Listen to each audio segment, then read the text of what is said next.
ఇంట్లో కష్టపడి వంట చేస్తే ఎలా ఉందండి అని ప్రతి భార్య ప్రతి భర్తను అడిగే మాటే కదా! ఏదో వాళ్ళ ఆస్తి అడిగినట్టు ఒక్క మాట బాగుంది, ఇంకా సంతోషపెట్టాలంటే అబ్బా సూపర్ అంటే ఏం మీ సొమ్మేమైనా పోతుందా?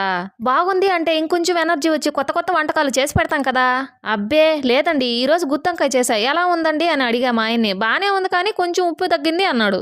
తగ్గుతుంది ఎందుకు తగ్గదు? మీరు వంటగదిలోకి వచ్చినప్పుడే అనుకున్నా తగ్గుతుంది అని అన్నా. ఆ ఆ ఉప్పు కాదే కొంచెం కారం తగ్గినట్టుంది. ఎక్కడ ఆలోచిస్తున్నావో ఏంటో అన్నాడు. అవును మరి మీరు ఇంటికి సాయంత్రం తొందరగా టైంకి వస్తే బాగుంటుంది. ఏంటో ఎందుకు రాలేదో ఎందుకు లేట్ అయిందో అనుకుంటూ ఆలోచిస్తూ కొంచెం కారం తగ్గింది.